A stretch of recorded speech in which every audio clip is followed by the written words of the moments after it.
Greetings, Sea Gulls.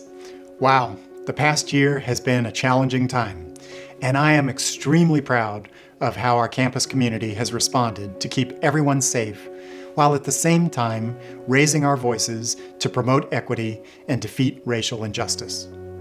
This week, we mark not just the end of the semester, not just the end of the academic year, we are moving hopefully toward the end of the pandemic.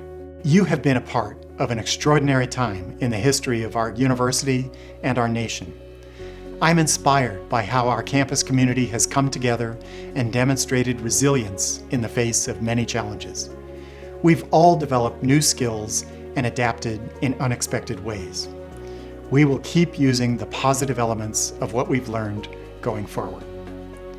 Since pivoting last March to remote learning and working, we successfully reopened campus in the fall, and we continued this spring semester to offer the excellent educational experience for which SU is so well known. To combat the coronavirus and keep our SU community healthy and safe, we de-densified academic and other spaces, offering about half of our classes in person or in a hybrid format. We set up our own Covid19 testing center, conducting 86,000 tests and counting. We created our own Covid-19 website with more than 500,000 page views. We sent over 14,000 emails from Stay Informed, COVID testing, and campus health, including campus-wide messages and responses to questions. We shared dozens of video messages, including 33 weekly briefings, all garnering over 38,000 combined views. We also distributed thousands of masks, posted hundreds of new signs, and made many other updates to facilities. Although SU continues to move toward resuming more normal operations, I want to acknowledge the ways the pandemic has impacted each of us differently. The loss of time and experiences, the complicated choices and decisions, fluctuations in responsibilities, needs, and workloads, the loss of boundaries, the disruption of relationships, the loss of loved ones. The global pandemic has changed all of us, and it will take a while to sort out our new normal. And despite all the challenges, we have summoned the courage to move forward together, and the university we love will keep progressing.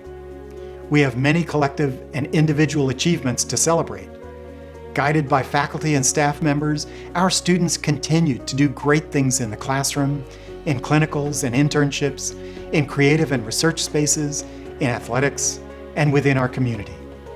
Some of the highlights: the U.S. Department of State named SU one of the top producers of Fulbright students for the 4th consecutive year. This year, we have 15 semifinalists and several winners already. Our students also earned other national and international awards, including the Goldwater, Boren, and 13 United Nations Millennium Fellowships. Sea Gull student athletes, even with limited seasons, trained hard, competed, won championships, and ranked among the nation's best. The Princeton Review named SU's Guerreri Academic Commons one of the top 20 best college libraries in the country.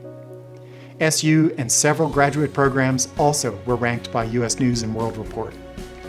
We also continued to work toward the priorities I set forth for our university before the pandemic. We served over 8,100 enrolled students this year, offering 4 course modalities: online, remote, hybrid, and in-person, to allow for faculty and student preferences. We helped students afford college, awarding some $88 million in federal, state, and institutional aid in 2019-20. This includes some $1.3 million provided by the SU Foundation via private scholarships.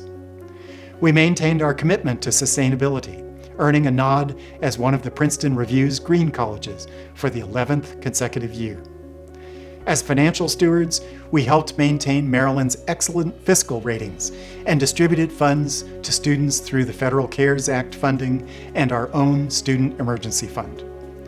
We continued the We Are SU campaign, supporting student scholarships and other priorities. Last year, generous donors gave more than $11.4 million, our largest ever one-year fundraising total. We completed our campus climate survey, shared the results, and launched a separate implementation committee that has been working diligently on recommendations this spring. We welcomed our new Chief Diversity Officer, and some 500 campus community members virtually attended SU's inaugural Anti-Racism Summit. We strengthened our partnerships with the city and with Wicomico County even more. We are grateful to the Health Department for working closely on efforts like testing, contact tracing, and vaccination clinics. We even continued some of our international partnerships, welcoming a cohort of Nexo Global Research students from Colombia, while SU students participated in a winter term course with peers in India. I applaud our faculty and staff for continued hard work and dedication this year. We have remained the second most populated campus in Maryland throughout the pandemic, and we've been one of the safest places in the state and beyond, with positivity rates below 1% for most of this year. The way that students, faculty, and staff have taken personal responsibility to keep our campus safely operating is truly impressive. Surveys of soon-to-be graduates and alumni in 2020 told us once again that students are happy with how SU prepares them for their careers and graduate school, and their lives. These are the outcomes we like to see, despite a pandemic. This is why we do what we do. I extend my heartfelt thanks to Salisbury University's faculty and staff who give our students such a great higher education experience, and I celebrate the resilience and success of our students.